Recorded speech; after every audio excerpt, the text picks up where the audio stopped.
बहुत देर से ये छापेमार की कार्रवाई चल रही थी रवि, और जब एक बार पहले छापा मारा गया था तब ये कहा जा रहा था कि किस मामले को लेकर ईडी इतनी सख्त है। लेकिन आज छत्तीसगढ़ की राजनीति में ये बहुत बड़ी खबर है। ये देश के लिहाज से भी बहुत बड़ी खबर है कि पूर्व मुख्यमंत्री भूपेश बघेल जो 5 साल सरकार चलाते हैं और लगातार विपक्ष में मुखर होकर आवाज उठा रहे थे और ये कह रहे हैं कि ना झुकूंगा मैं भूपेश बघेल हूं और ना झुका था।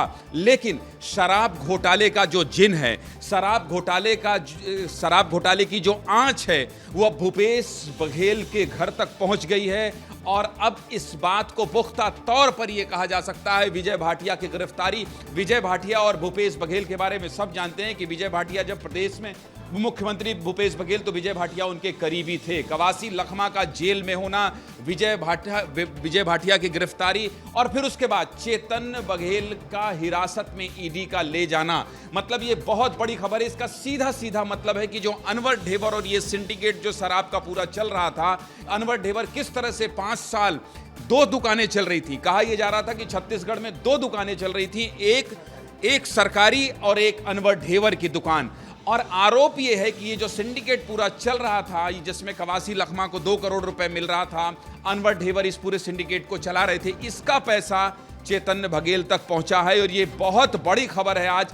इसलिए भी बड़ी खबर है कि पूर्व मुख्यमंत्री भूपेश बघेल आज विधानसभा में हैं। घर से वो निकले हैं और विधानसभा का सत्र चल रहा है। और जैसा कि आप बता रहे थे कि विधानसभा का सत्र चल रहा है, जैसे ही भूपेश बघेल विधानसभा के अंदर एंट्री किए हैं वैसे ही सारे जो सभी विधायक हैं, सभी विधायक कांग्रेस के वो उनके साथ खड़े हुए दिखाई दे रहे थे। दीपक बैज का भी ट्वीट करना, कुल मिलाकर कांग्रेस एकजुट हो रही है। लेकिन भ्रष्टाचार और घोटाला, जब भ्रष्टाचार और घोटाले की आंच कहीं तक पहुंच जाए और पूर्व सीएम भूपेश बघेल के बेटे तक पहुंच जाए तो ये बहुत बड़ी खबर है। अब इसका मतलब साफ है कि जितने लोग अभी तक हिरासत में लिए गए, आबकारी मंत्री कवासी लखमा भी हिरासत में हैं।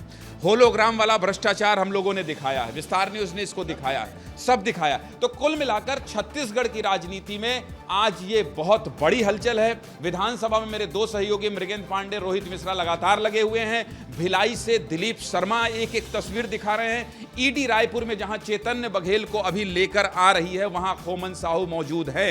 इस खबर पे लगातार अपडेट देखना होगा, क्योंकि जब चेतन बघेल को निकाला जा रहा था तो कार्यकर्ता जो कह रहे थे वो हमारे ही कैमरा में ये कह रहे थे, दिलीप शर्मा से बातचीत में कह रहे थे कि हम विपक्ष का लाठी चार्ज करेंगे। एजेंसी है, एक तरफ भूपेश बघेल खुद कह रहे हैं कि एजेंसी का हम सहयोग कर रहे हैं। ऐसे में कार्यकर्ता आक्रामक, उत्तेजित दिखाई दे रहे थे। विकास उपाध्याय पूर्व विधायक है, वो गाड़ी को रोकने की कोशिश कर रहे थे, तमाम विधायक, लेकिन कानून के डंडे से बड़ा कोई नहीं है।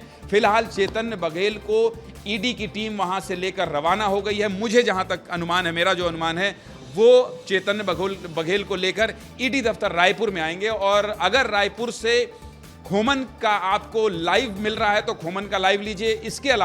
इसके अलावा विधानसभा में रोहित और मृगेंद्र हैं, जो विधानसभा में भूपेश बघेल की जो भी प्रतिक्रिया होगी सबसे पहले विस्तार न्यूज में देखेंगे। लेकिन आज भूपेश बघेल ने जो प्रतिक्रिया दी है उसके हिसाब से उनका यह कहना है कि मैं विधानसभा में आज मुद्दा उठाने वाला था, इसलिए मेरे जन्मदिन में ईडी की टीम भेजी गई थी, फिर मेरे बेटे के जन्मदिन में ईडी की टीम भेजी गई है। और साधुवाद और धन्यवाद देते हुए कहा है भूपेश बघेल ने एक्स में पोस्ट करके कि ये याद रखा जाएगा। तो कुल मिलाकर बहुत दिन से, जब से इस घोटाले की बात चली आ रही थी, शराब घोटाले की बात चल रही थी कि शराब घोटाले में बहुत बड़े पैमाने पर भ्रष्टाचार हुआ है। विजय भाटिया की गिरफ्तारी, विजय भाटिया को ईडी ने हिरासत में लिया और फिर उसके बाद चेतन बघेल की गिरफ्तारी, मतलब ये सीधा भूपेश बघेल तक इस शराब घोटाले की आंच पहुंच गई है। रवि, 2100 करोड़ से 3200 करोड़ तक पहुंच गया शराब घोटाले का मामला, जो कि हम 2-3 साल से देख रहे थे और बता रहे थे कि 2100 करोड़। अभी जो नया अपडेट आया, पिछले बार जो चालान पेश किया गया उसमें एक घोटाले का जो रकम है वो 1000 करोड़ बढ़ गया और वो हो गया 3200 करोड़ रुपया। और 3200 करोड़ रुपए होने के बाद चेतन बघेल के पास गए हैं तो जो 1000 का बचा हुआ पैसा था, अंतर का पैसा है, उसमें इनका कहानी हो सकती है निश्चित तौर पर। और ये जैसे जैसे जांच आगे बढ़ेगी, जैसा आपने ही कहा कि ये 3200 करोड़ तक पहुंच गया है, इसका दायरा बढ़ेगा। इसी शराब घोटाले में विस्तार न्यूज के दर्शकों को बता दूं कि पहली बार देश में ऐसी कार्रवाई हुई है कि ईडी ने किसी कांग्रेस के दफ्तर को सीज किया है और यह कहा गया है कि ये जो शराब घोटाले का पैसा है, इस पैसे को कांग्रेस ने अपने दफ्तर बनवाने में लगाए हैं। इसके अलावा कवासी लखमा का घर ईडी ने अटैच किया है।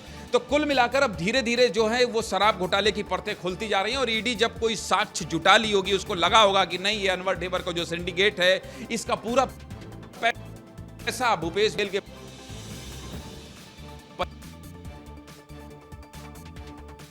तब जाकर इतना बड़ा एक्शन हुआ। निश्चित तौर पर आने वाले समय में जो आप कह रहे हैं कि ग्राफ बढ़ता जा रहा है जैसे जैसे कार्रवाई। बिल्कुल, तो बड़ा एक्शन जो है वो रवि देखने को मिल रहा है।